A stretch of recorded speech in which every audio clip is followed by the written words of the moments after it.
Well, much to the surprise of nobody, Jimmy Carter has decided to help Hamas raise funds to kill Jews. That's not exactly the way Carter phrased it. He calls it being the keynote speaker at their public event. But I think my way is probably more accurate. Now, for those of you who are products of the public schools, Jimmy Carter was America's worst president ever. He's now known as the second worst president, and apparently he's not happy that Obama has taken his title. So, what can an old liberal Democrat do to regain the respect of his peers? Well, I guess he could be a driver for a Democrat shuttle bus that runs between the gay bathhouse and the elementary schools, but there's no media coverage if he did that. Or I guess he could be a greeter at Planned Parenthood. Howdy y'all, here are your complimentary ear and nose plugs, one for the screaming and one for the stench of death. Have a nice day and don't y'all die on us now. But once again, he would not get any media coverage for that.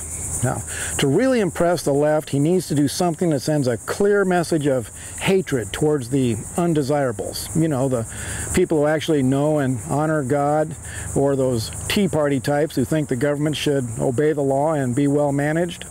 Hatred. How can Jimmy Carter convince his liberal cohorts that he has enough hatred in his heart to win their respect? Why, publicly join up with the undisputed champions of hatred, jihad bombers, especially the ones who call for the total extermination of the Jewish people.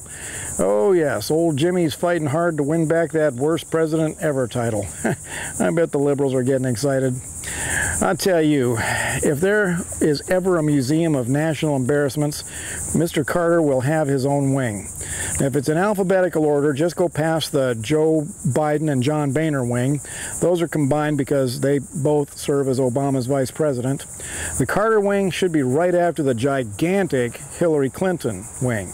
If you go to the Alex Jones wing, you've gone too far. That's the beginning of the asylum section. And here's the cherry on top. Carter's actions are probably a violation of federal law against helping known terrorist organizations. Wow, Carter is using Obama's own tactics. Obama and Carter competing to see who can violate the most anti-terrorism laws. And to answer the question that real Americans will be asking, an honest investigation would probably cause both men to be prosecuted and given life in prison. You know, once America gets a good president again. Wouldn't it be something if their prison cells were actually in the Museum of National Embarrassments? Sell tickets, might just pay for the whole museum. Oops, there goes my capitalism slipping out again.